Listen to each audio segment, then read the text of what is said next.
Hello दोस्तों, आप सभी का बहुत बहुत स्वागत है मेरे चैनल दीप एडू जोन में। मैं हूं दीपक कुमार और आज के वीडियो में part first annual examination 2020 English language का जो पेपर सेकंड है उसके बारे में यहाँ पर बताया जा रहा है। इसके साथ ही अगली वीडियो जो होगी वो इंग्लिश लैंग्वेज के पेपर फर्स्ट के बारे में होगी।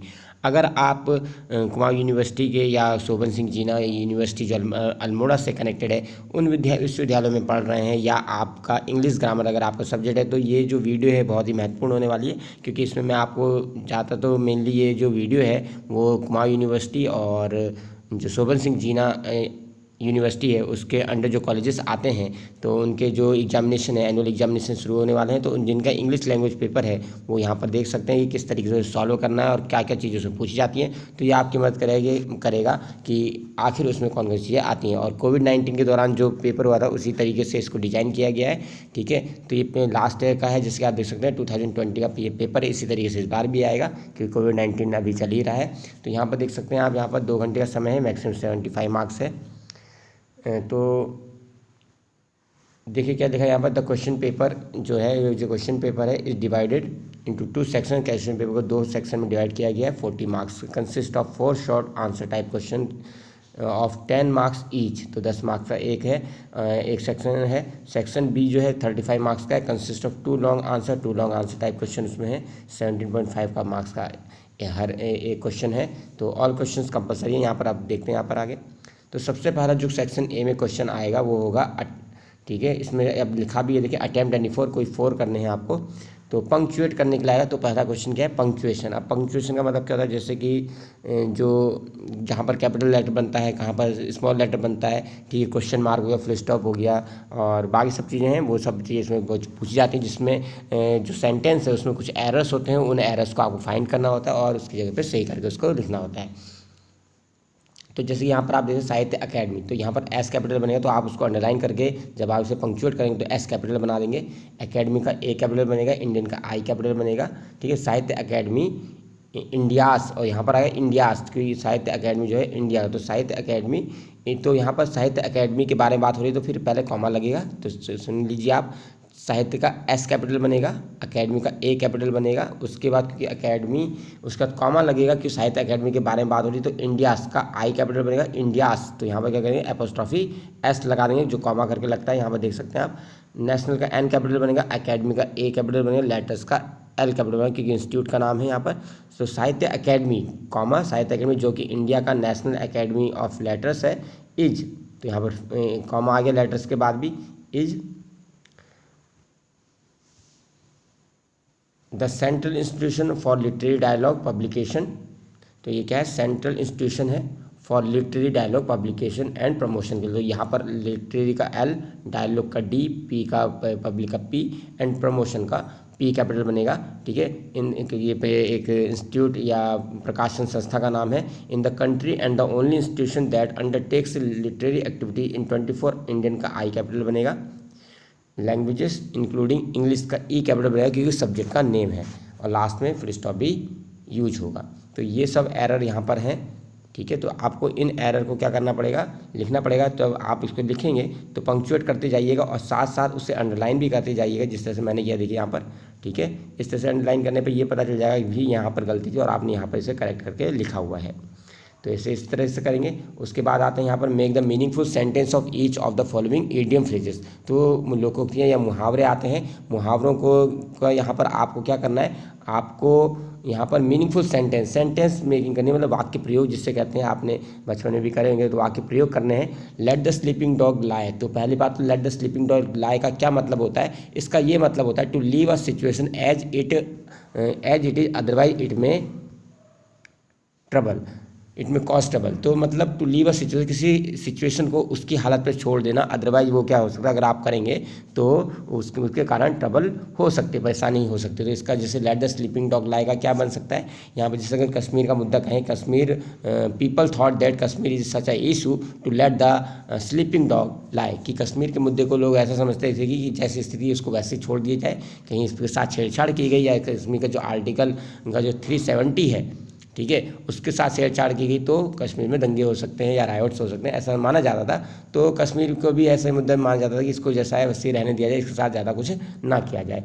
ब्रिंग अप माने होता है लुक आफ्टर अ चाइल्ड, मतलब पालन पोषण करना होता है ब्रिंग अप का मतलब। जैसे कि यहाँ पर एक सेंटेंस बन सकता है, parents look after their, parents bring up their children, तो बनेगा parents bring up their children.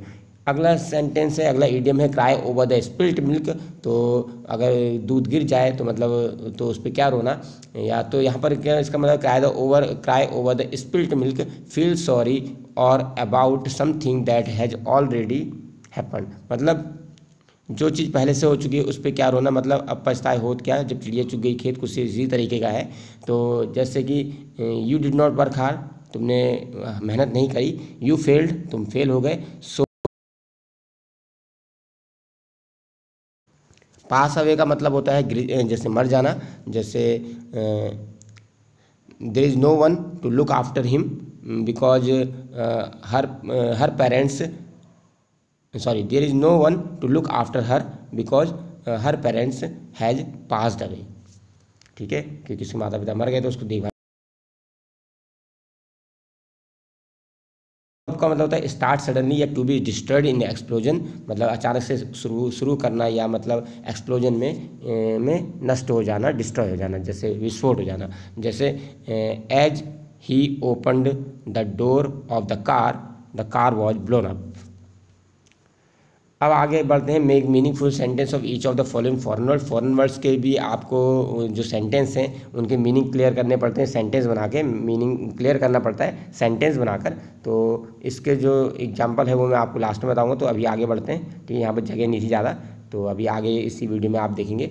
अगला है फ्रेम द मीनिंगफुल सेंटेंस, यहाँ पर भी मीनिंग बनाने हैं आपको, मीनिंगफुल सेंटेंस बनाने हैं। और होमोफोन्स और होमोनिम्स हैं जिनकी आवाज़ जो बोलने में तो एक जैसे लगती है लेकिन उनके मतलब जो होते हैं वो अलग अलग होते हैं। जो हेयर और हेयर, आई हेयर नॉइज, मतलब यहाँ पर इसका मतलब कि मैं आवाज़ में शोर सुनता हूँ, ठीक है। हियर का मतलब हो गया नोबडी इज हियर, कोई यहाँ पर नहीं है। तो हियर का मतलब पहले का हियर का मतलब है यहाँ पर सुनना, और दूसरे हियर का मतलब है यहाँ। ब्रेक और ब्रेक, ठीक है, पहला ब्रेक का मतलब है यहाँ यू नीड अ ब्रेक, आप ये भी कह सकते हैं तुम्हें ब्रेक की ज़रूरत है बीच में, ठीक है, ब्रेक लेते हैं हम। और ब्रेक जो कि हम दबाते हैं, जो कि कार में होता है, ही प्रेस द ब्रेक, उसने ब्रेक को दबाया। डियर और डेयर, डियर माने एक प्रिय होता है और एक डियर माने होता है महंगा, ठीक है, या एक का मतलब ये भी होता है हिरन भी होता है, सॉरी। तो डियर माने यहाँ पर DEA, डियर का मतलब है यहाँ पर प्रिय, जैसे you are my dear friend, तुम मेरे प्रिय मित्र हो। और दूसरा डियर का मतलब आई सो अ डियर, मतलब मैंने एक हिरन देखा। साइट और साइट का मतलब, पहले साइट का मतलब है यहाँ पर उद्धरण देना या मतलब अवतरण देना, कोटेशन जैसे हम दे देते हैं, कुछ बात हम कहते हैं तो हम कोट कर देते हैं कि वो ये लाइनें उन्होंने कोट करी एग्जाम्पल के तौर पे। और साइट का मतलब स्थान होता है, जैसे यहाँ पर देखिए एग्जाम्पल बनाए गए, सी साइटेड अ पैसेज फ्रॉम, तो उसने क्या किया, उसने एक पैसेज प्रेसिडेंट ने जो स्पीच बोली थी उसने उस स्पीच का एक पैराग्राफ, एक पैसेज को साइट के उद्धृत किया, ठीक है। दूसरे साइड का मतलब है दिस इज द साइट, ये वो जगह है ऑफ हल्दी घाटी बैटल, जहाँ पर हल्दी घाटी का युद्ध हुआ था। कोर्स और कोर्स, यहाँ पर कोर्स का मतलब है खुरदुरा, एक रफ टाइप में। My clothes are made of coarse cloth, मेरे जो क्लोथ्स हैं वो कोर्स क्लोथ के हैं, रफ क्लोथ से बना हुआ है। और दूसरे कोर्स का मतलब है यहाँ पर पाठ्यक्रम, course of high school has been completed, जो हाई स्कूल का पाठ्यक्रम है वह कंप्लीट किया जा चुका है। अब अगला यहाँ पर आता है do as per instruction given in the bracket, they have not eaten, तो यूज क्वेश्चन टैग, यहाँ पर आपको क्वेश्चन टैग बनाना है। तो दे हैव नॉट ईटन, उन्होंने खाना नहीं खाया, क्या उन्होंने खाया है, तो हैव दे यहाँ पर हो जाएगा हैव, देखिए नॉट है तो नॉट हट जाएगा, अगर नॉट नहीं होता तो लग जाता है, तो यहाँ पर क्या बनेगा क्वेश्चन टैग हैव दे, आगे आपको लिखने की जरूरत नहीं होती है। तो इसी तरीके से,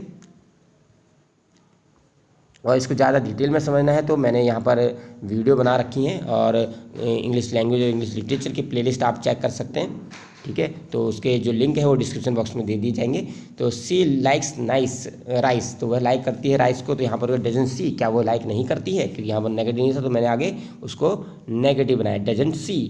you have not been to Varanasi, तुम वाराणसी नहीं गए हो, हैवंट, तो यहाँ पर बनेगा ये हैवंट नहीं हो, सॉरी, ये होगा हैव यू, क्योंकि यहाँ पर नॉट लगा हुआ है। Haven't you been to Varanasi, क्या तुम कभी Varanasi, you haven't been to Varanasi, तुम वाराणसी नहीं गए, क्या तुम गए हो, हैव यू। इंट्रोगेट, अब यहाँ पर बनाना है रेगुलर का प्रीफिक्स। प्रीफिक्स का मतलब होता है जो शब्द आगे जोड़ दिए जाते हैं, कुछ शब्द आगे जोड़ दिए जाते हैं, कुछ अक्षर जोड़ दिए जाते हैं, कुछ शब्द जोड़ दिए जाते हैं, फिर उनका मीनिंग चेंज हो जाता है तो उसे बोलते हैं प्रीफिक्स। रेगुलर, इर्रेगुलर, ठीक है, जैसे आपने प्रत्यय और उपसर्ग पढ़े होंगे उसी तरीके से है, ठीक है। एट सफिक्स, सफिक्स का मतलब होता है बाद में जोड़ने से, जैसे काउंट के बाद काउंटेबल कर दिया या काउंटलेस कर देंगे तो काउंटेबल माने जिसे गिना जा सकता है। तो प्रीफिक्स, प्री माने पहले, जो पहले जोड़ा जाता है, तो कोई शब्द आगे जोड़ने से उसका मीनिंग बदल जाता है, जैसे रेगुलर के आगे IR जोड़ने से इर्रेगुलर हो जाता है। ऐसे ही सफिक्स में बाद में शब्द जोड़ने से उसका मीनिंग चेंज हो जाता है। काउंट का मतलब काउंटेबल, काउंट के बाद मैंने एबल जोड़ दिया तो काउंटेबल माने जिसे गिना जा सकता है।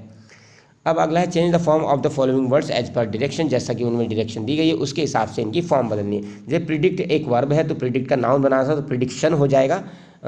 हेट्रेड का अगर वर्ब बना तो हेट हो जाएगा, और अगलीनेस का एडजेक्टिव बना तो अगली हो जाएगा। एबल का हमें नाउन बना तो एबिलिटी हो जाएगा, और नोवल्टी का हमें एडजेक्टिव बना तो नोवल हो जाएगा, ठीक है। जैसे नोवल कोरोना वायरस आपने सुना होगा, ठीक है। नोवेलिटी नवीनता, और नोवल माने नया, जैसे novel corona virus. He is too selfish, अब यहाँ पर अगर आप देख रहे होंगे यहाँ पर हमें कॉम्प्लेक्स सेंटेंस बनाना है, ट्रांसफॉर्मेशन यहाँ पर आ रखा है। He is too selfish to be a friend, वह इतना सेल्फिश है कि उसे फ्रेंड नहीं बनाया जाता, तो यहाँ पर टू की जगह पे सो लग जाएगा। देखो he is so selfish, too की जगह पे यहाँ पर सो लगा, he is so selfish that he can not be a friend, कि वह फ्रेंड बनने लायक नहीं है, इसे दोस्त नहीं बनाया जा सकता है, ठीक है। जस्ट अ मिनट,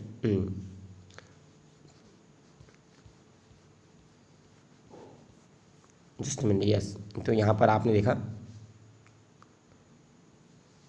ठीक है। अगले यहाँ पर क्या है, ही सेड, यहाँ पर इनडायरेक्ट बनाना है।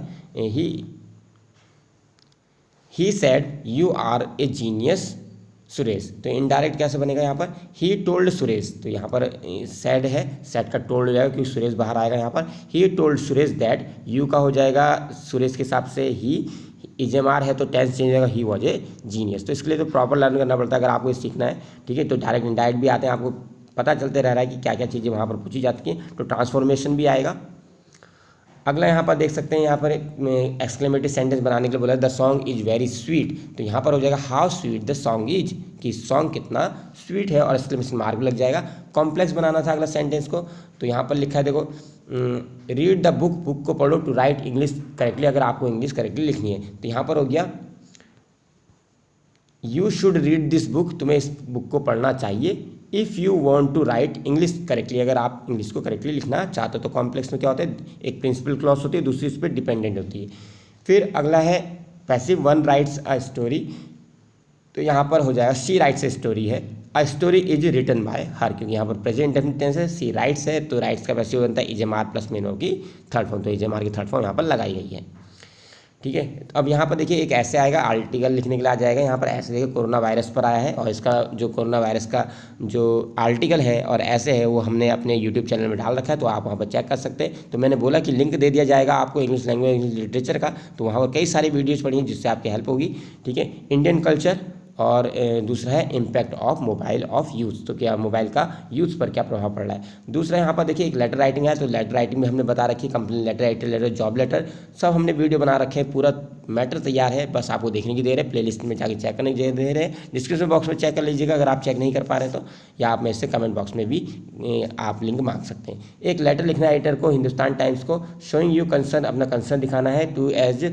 और to why child labour should not exist, कि वाई चाइल्ड, तो यहाँ पर एक लेटर है टू द एडिटर को, ठीक है, हिंदुस्तान टाइम्स को आपको लिखना है यहाँ पर। तो एक एडिटर लेटर यहाँ पर लिखना है, यहाँ पर अपनी चिंता जताने की, भाई आपको ये बताना है कि चाइल्ड लेबर क्यों नहीं एग्जिस्ट करना चाहिए, चाइल्ड लेबर क्यों हटा देना चाहिए, क्यों नहीं होना चाहिए, ये कलंक के समान है चाइल्ड लेबर, ठीक है। उसके बारे में आपको बताना है डिटेल में कि क्यों नहीं होना चाहिए चाइल्ड लेबर। यहाँ पर अगला है राइट एन एप्लीकेशन, एप्लीकेशन लिखनी है प्रिंसिपल को ऑफ योर कॉलेज, जो इशू है वो है क्या कि वो आपको जारी कर दें एक कैरेक्टर सर्टिफिकेट, मतलब कैरेक्टर सर्टिफिकेट के लिए आपको एक एप्लीकेशन लिखनी है प्रिंसिपल को। फिर बायोडाटा तैयार करना है, बायोडाटा कैसे तैयार किया जाता है ये भी हमने एक बना रखा है पूरा, biodata, resume and curriculum witty, CV में क्या फ़र्क होता है साफ उसमें बताया गया है, तो वो आप वीडियो आप देख सकते हैं। Prepare resume of the post of an accountant in reputed form, ठीक है, एक फॉर्म के लिए आपको एक रेज्यूमे बनाना है। तो ये बायोडाटा, रेज्यूमे और CV सब हमने बता रखा है, ठीक है।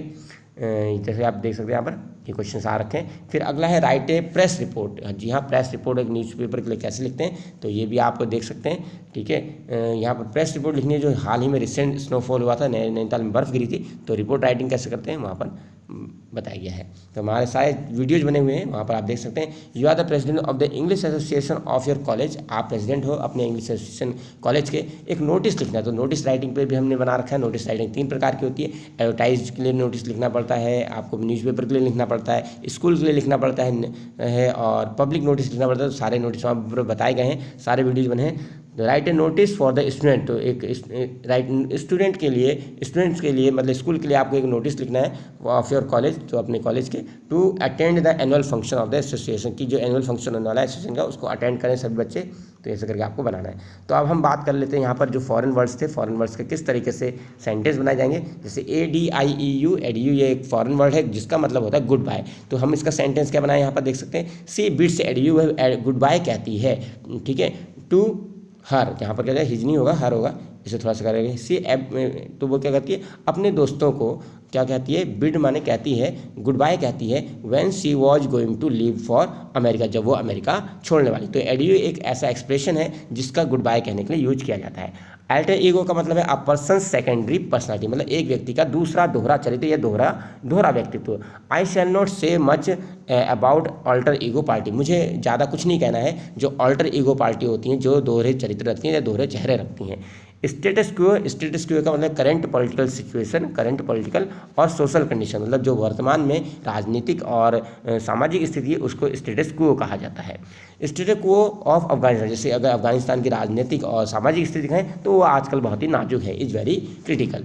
बोन वेज का मतलब होता है एक एक्सप्रेशन है गुड विशेष से जो की जाती है to someone to set off on a journey, जब वो कोई जर्नी पर निकलता है। तो ही विज्ड बोन वेज, उसने बोन वेज कहा, किसको कहा, to the captain of the ship, जब जो शिप का कैप्टन था उसको कहा कि आपकी यात्रा मंगलमय हो। बचा व्यू मोंडे। तो व्यू मोंडे का मतलब होता है फैशनेबल सोसाइटी। मॉडर्न एज, आधुनिक युग जो है, is the age of beau monde, वो फैशनेबल सोसाइटी का युग है। तो इस तरीके से पेपर आएगा। तो आपको मैंने यहाँ पर सेकंड पेपर के बारे में बताया है इंग्लिश लैंग्वेज के, तो अगले पेपर के लिए भी आपको बताया जाएगा इंग्लिश लैंग्वेज के पेपर फर्स्ट के बारे में। ठीक है, तो आप चैनल को लाइक करें, शेयर करें, सब्सक्राइब कर दें और जितने जो भी वीडियोज़ हैं लैंग्वेज के, लिटरेचर के, उसको देखने के लिए कमेंट करें या डिस्क्रिप्शन बॉक्स में भी जाके चेक कर सकते हैं या प्लेलिस्ट चेक कर सकते हैं। हमने English literature BA first year करके अलग बनाया है, English literature BA second year अलग बना रखी है प्लेलिस्ट, और इंग्लिश लैंग्वेज और इंग्लिश ग्रामर करके अलग बना रखी है। तो उन प्लेलिस्ट को आप चेक करें। Thank you very much. Like करें, शेयर करें, सब्सक्राइब करें। Thank you very much.